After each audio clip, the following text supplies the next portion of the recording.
Ngayon,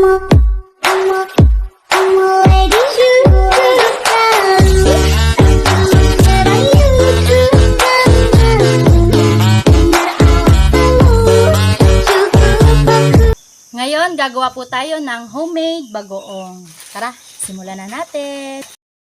Ngayon guys, ito na, magbabagoong po tayo. Ito yung kuha naming isda kanina.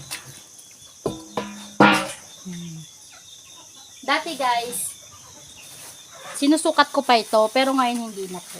Ini-estimate ko na lang. Ganito po yung bagbagoong. Haluin ko po yan siya maigi guys. Yan.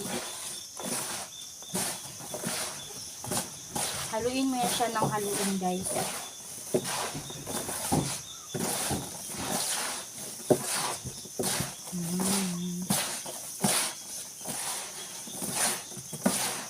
Kapag magbabagoong kayo guys, yung maliit pa dito guys, kasi ito sakto talaga ito guys eh. Yan, may maliit pa yata dito. Yan, yung mga ganito guys oh. Yan, nakikita nyo guys. Yung mga ganito guys, ano po yan siya, kung mga baguhan pa lang kayo magawa ng bagoong, 6 isa. 6 na takal, halimbawa baso, 6 na isda na baso, at saka isang basong asin. Yan. Mga baguhan pa lang po kayo yan. Ganun po yung paggawa ng bagoong. Ano po yun siya? Ang tawag dun ay sinabado. Hindi po yun siya maalat guys. Pero kung pambenta guys, mga gawin yung 5 isa. Adjustin nyo na lang. Kagaya ganitong malalaki. Ganito po siya. Yan, ito. Pag ganito po, mga 5 isa ito. Pero ako guys ngayon, hindi na ako nagsusukat. Kasi ini-estimate ko na lang. Kapag yung isda guys, himasin nyo po siya ng ganyan. Yan. Kapag magaspang po, ibig sabihin, sakto lang yung asin niya. Pero kapag dumudulas pa po, ibig sabihin, kulang po yung asin. Yan. Yung mga ganitong panimpla guys, mga 1 week lang ito, o magdadalawang linggo. Hindi ito siya maalat na pagtimpla. Yung mga pambenta, kailangan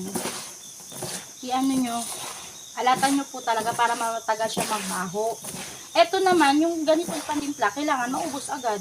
Kasi pag hindi naubos agad, magbaho po siya agad. Ngayon po, ito po, madulas pa po siya. Kulang yung asin, ibig sabihin. Ayan. Dagdagan ko lang yan siya. Ayan. Tapos halo lang ako ng halo.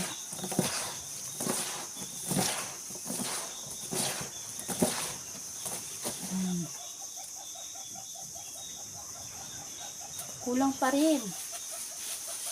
Isubos ko na ito lahat. Ayan. Isang planggana, 1 kilong asin. Para sure na po yun na hindi talaga siya magbaho. Ayan. Pagkatapos nito guys, kukuha po kayo ng lalagyan. Yung talagang maganda yung pagkatakip. Para hindi siya langawin, uurin. Ito naman guys, ililipat ko na siya sa lalagyan. Dito ko lang siya ilalagay guys.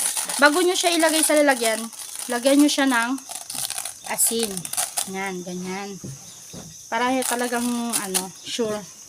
Tapos bago nyo siya ilagay ng ganyan. Kita na guys. Yan.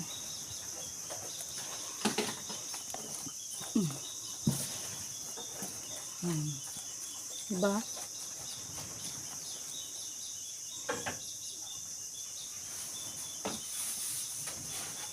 Ito na guys. Tapos, pag nalagay nyo na siya, lagyan nyo na naman siya ng asin. Ganyan.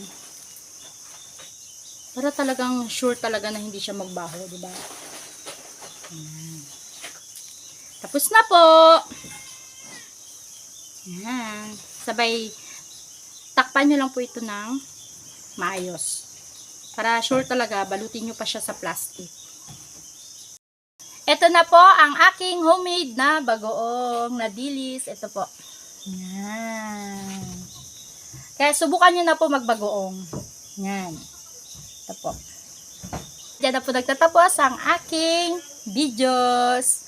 Thanks for watching, guys. Please subscribe my YouTube channel and click the notification bell for more update incoming videos. Thank you po. Do share.